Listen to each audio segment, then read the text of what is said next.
YouTube family? It's me, Narisha Deshay. Good morning. It is currently 7 a.m. It is June 10th, 2020.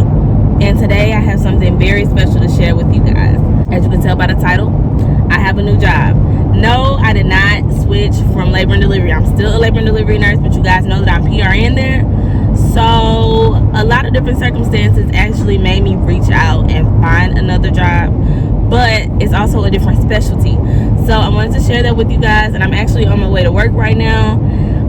This is my first day, so I kind of wanted to bring you guys along.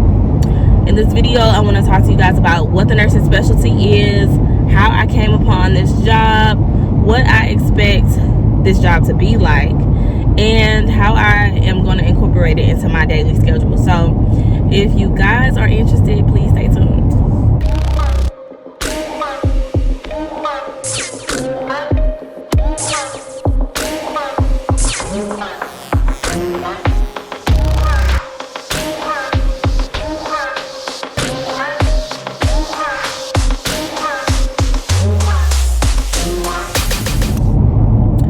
Alright, you guys, as I stated recently, I am currently on my way to my new job, and of course you guys are wondering what it is. But before I get started on all that, I want to say thank you to all my oldies but goodies. Thank you for sticking with me from jump. Thank you to everybody that's new to my channel, and for those of you who are just stopping by, don't hesitate to just stay. Just stay. Just click the subscribe button. But yeah, so this is my first day, and the job is pre-op / PACU nurse. Yay! I bet y'all like, what? Like, you are in labor and delivery. But I'm going to tell you guys how labor and delivery kind of set me up for this job in a way. Y'all know that in labor and delivery, you know, you do C-sections. You end up being the pre-op nurse, the circulating nurse, because you're in there with them during the whole C-section. And then you recover them after they come out of anesthesia, whether it's a spinal epidural, mixed spinal and epidural, or a general surgery, whatever. So I already had the experience of it. So with this actual job, let me just start off and tell you guys how it came about. With everything going on with COVID, when COVID first really started back in like March, it was so much going on. My job started being really tight with hours, and I understood that, but that didn't benefit me none. So me being a PRN nurse, I was one of the first to get called off. So for like 2 weeks straight, I was either getting called off, or you know, I would come in for like 4 or 5 hours and I had to go. And it really dawned on me when I got a check that was like, shit. And I was like, yes, thank God my husband has a salaried income. He's still in the military, so we have money. But at the same time, I was like, you know what, I cannot do this. I still have to bring in my part. And so I was just like, you know what, whatever. Plus I like to have my little spending money. Like, even though we were in quarantine and not going nowhere, I still needed my spending money. So I was frustrated about it, and I said, you know what else can I do that's not like super strenuous and crazy? I want something that's like 8 hours, and I want to be able to do that 2 days a week. You know, I was just thinking about the different things. So I knew that it was going to be something outpatient. At first I was like, well, maybe I can look into a doctor's office. So I was just like, no, like that's probably going to be too slow for me. So I was actually talking to one of my friends who lives out of Virginia, and she actually works at an ambulatory care center. And she made this job sound so amazing, and I was just like, I want it. Like, okay, I'm gonna have to look for an ambulatory care center job because I have experience already. And I was talking to her, I was like, I have the experience for this. So she was like, just go ahead and try it. I'm pretty sure you'll love it. Y'all fast paced in labor and delivery, you'll love it. So I was like, okay, cool. So I started applying for jobs, and now I'm about to tell you guys how the process went. I started applying for jobs on a Friday. I want to say I put in like for 4 or 5 surgery centers in my local area, and it's so many surgery centers out here. So I started putting in for surgery centers. I look up and I'm like, oh, okay, well, I got a email. It was through Indeed, but it was from the actual facility. And so they were like, you know, your resume looks really good. Are you interested? Blah, blah, blah. So at that time, nobody else had reached out to me yet. And I was like, okay, cool. So I'm just going to talk to her. I talked to her that Wednesday when she first reached out to me. No, that Tuesday when she first reached out to me. The following day, she sent me like a little assessment to take. I took it, and I'm sorry, you guys. I'm sorry, this is like really shaky. I took it, and I was considered highly proficient in the test. And then after taking the test, I didn't hear back from her until, that was that Wednesday when she sent me the test. I took it. I didn't hear back from her that Thursday. And then that Friday came, and I was just like, oh my God, like, I'm so, let me get over here because that side is so freaking bumpy. Like I was saying, I ended up not hearing from her Thursday. And then I actually took my son to Georgia for 2 weeks. And so she had contacted me that Friday when I was coming back from taking my son to Georgia. So I was very, very excited. I ended up telling her that I was available on such and such day. I gave her 3 days that I was free to do an interview. Unfortunately, she was only able to see me that following Friday. So now I'm here on another Friday. I'm trying to get over. Now I'm here on another Friday. Like, I have to wait a whole nother Friday before I can do an interview. So I'm like, okay. I went to the interview. Oh my God.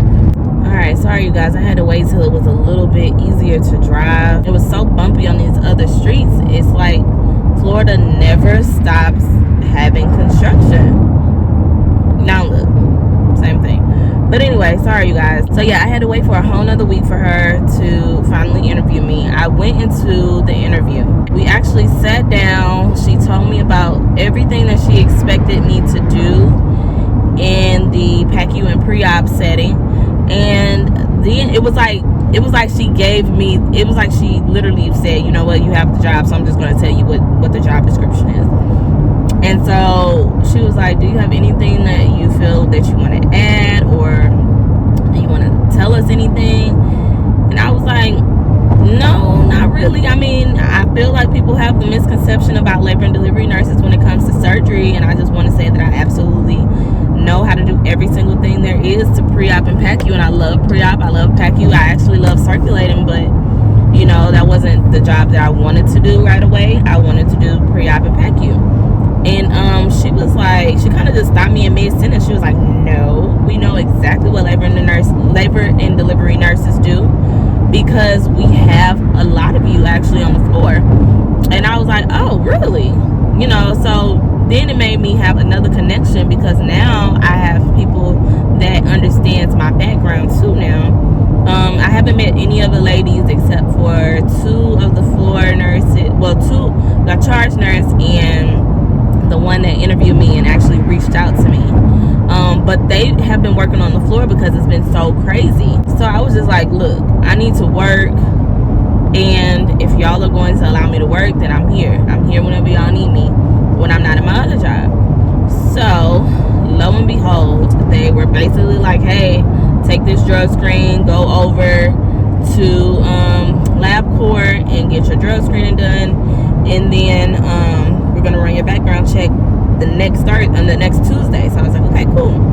So that Tuesday came around, they ran my background check, came back clean. My drug test wasn't until the following Friday, because the LabCorp makes you do an appointment now, and they be so packed and so booked that you can't get an appointment right away. So I had to wait a whole nother week. But luckily, you know, the drug test comes back within 24 to 48 hours. So that following Monday, they got my results and contacted me directly and was like, now we're going to extend you an actual invitation to work for us. So of course I was like, of course, yes, I'm here for it. Thank you for the opportunity. But at that time, currently now, I have been at work for, you know, my regular 2 days in labor and delivery. So I'm back working my regular days in labor and delivery, but that don't mean I don't want this job. I definitely still want this job 100%. Like I said in the beginning of the video, me and my husband are working on some business related things, and it's very important for me to stay focused on that, which means I need to stay focused on getting my money and stay focused on, you know, just doing what it is that I have to do to make sure that my part of things are done in the family business situation that we got going on. So yeah, what is pre-op and PACU like? So I want to say in one of my videos or so, I've mentioned how it is to be a pre-op and PACU nurse in labor and delivery. I know it's going to be a lot different. I'm actually around a different population of people, which I'm so excited about. I love, y'all see me? I'm around a different population of people, and a lot of these people are older adults because they come in for ophthalmology issues and ophthalmology surgery. So they're getting something done to their eyes, like cataract surgery or some type of correction or something. And I love it. I love the fact that I'm not just going to be seeing mothers, and I love my moms, don't ever get me wrong. But you know, you never want to see them in pain and hurting and crying and, you know, trying their best not to get an epidural because their friends said that they shouldn't get an epidural. Like, you get tired of seeing stuff like that. So for me, I was just like, yeah, no, I'm good. Oh no, I don't think it's this one. So I'm almost at work, you guys. But anyway, what's expected of me as a pre-op / PACU nurse, especially here for pre-op, is getting the patients ready for surgery, clearly. So I'm going to make sure their consents are done. I'm going to make sure that they get pre-op medications. I'm going to make sure that they have an IV, that their fluids are running. And of course, when I look at the actual consent form, I'm going to make sure that these patients are getting exactly what they are coming in there for. So I'm not going to be like, oh, okay, so it's your left eye, right? I'm going to say, tell me which eye it is that you're getting done. And then they say left. Okay, that's what's on this paper. I'm going to make sure it's on all the papers, because you can get in trouble if somebody does surgery on something else that was not meant to be done on, you know? And then that'll be my fault. Like, well, how did you let that happen? Honestly, I can't even tell you how I let that happen. I should have been asking questions. But yeah, and then of course in PACU, you're recovering them post anesthesia. I was told that this job in particular is not one of those ones that's kind of like the hospital where you gotta make sure that you recover them, and you know, you're worried about airway and breathing and circulation and all of that. These patients are coming out on a pain management type deal. So I'm going to manage their pain. I'm going to give them more medication, and I'm going to call their and of course do vital signs and everything, evaluate their pain, because from my understanding they shouldn't be in crazy pain. But you're going to give them medications to make sure that they're good. You're going to take them down to their family member, because family members cannot come in anymore.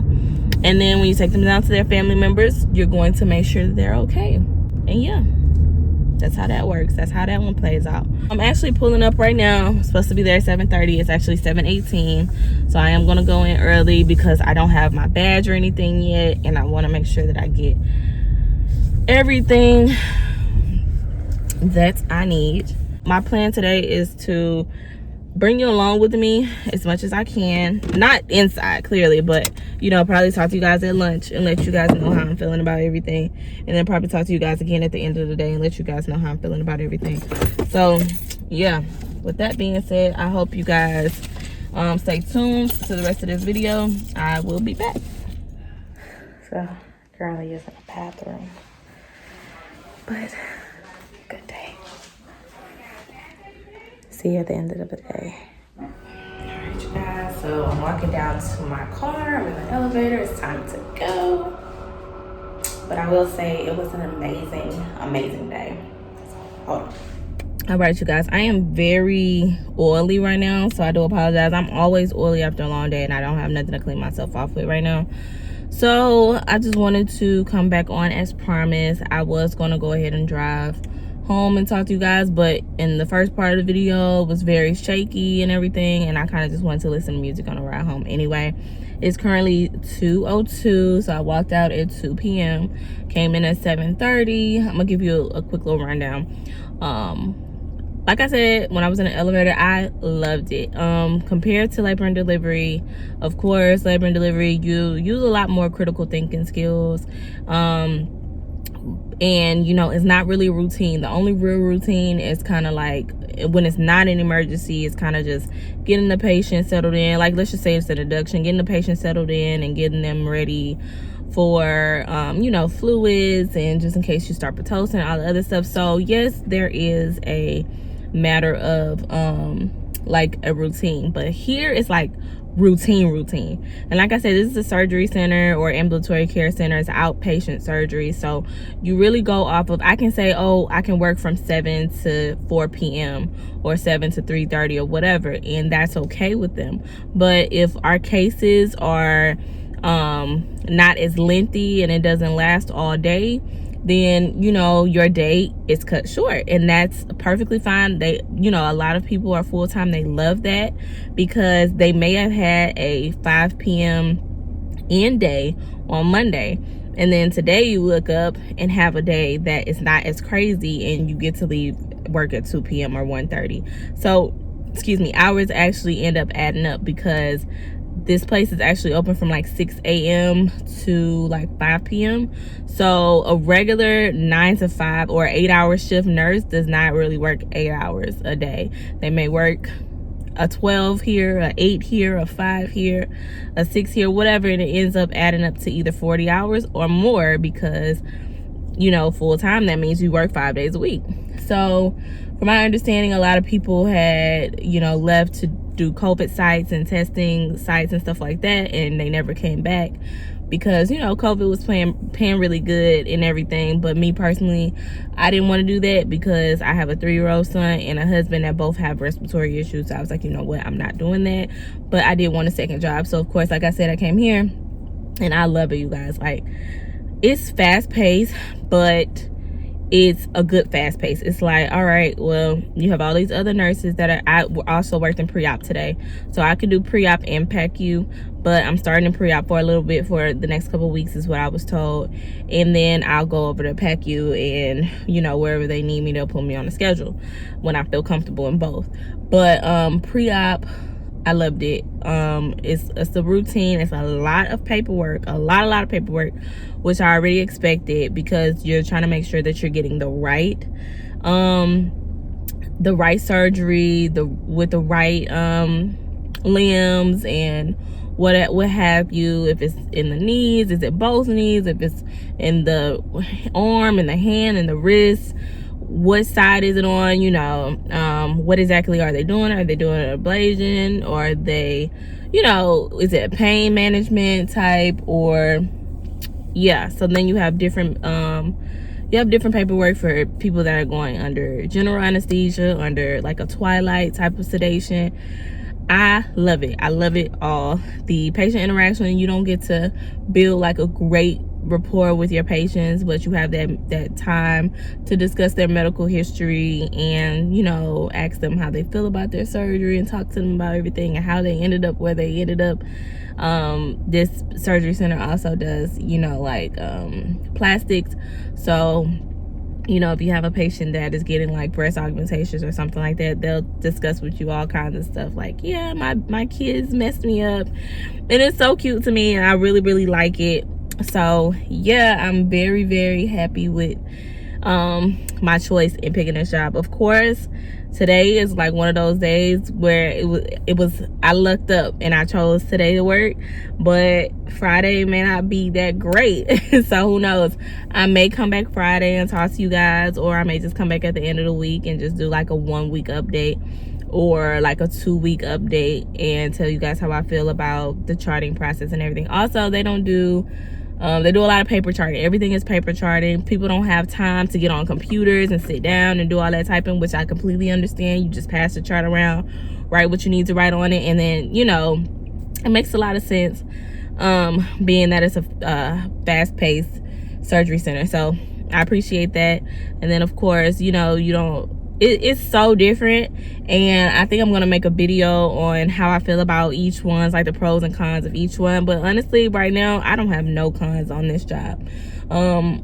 like I said, it could be different down the line, but maybe in a month from now or a few weeks from now, I'll probably find some cons. But and don't worry about that. We've been going fishing a lot. But you know, you find cons everywhere you go, and you know, I'm not looking for any, but over time I may end up finding some. But yeah, I loved it. I really enjoyed my day, and I'm about to head home now. Like I said, it's 2 o'clock, so I looked up. So we'll see what Friday is like, and then like I said, I'll come back and give you guys a 2-week or so update, and then I'll come back with probably a pros and cons video. But with that being said, my hands are like really peeling. All of that what is it called, that damn Perel, it's like literally peeling the skin off of my hands. But anyway, yeah, so I'll come back and I'll give you guys updates. If you want to know anything in particular about being a pre-op and PACU nurse in a surgery center or ambulatory care center, please comment down below and let me know, and I'll make more of a video explaining exactly what you do and everything like that. Especially when I get more equipped to everything, I'll be able to tell you more so what it's looking like on the pre-op side first compared to PACU. But I know I absolutely love pre-op. Like, yes, like everything is good, the vibes, all of that. So yeah, I'll talk to you guys at a later date, and see you soon. Bye.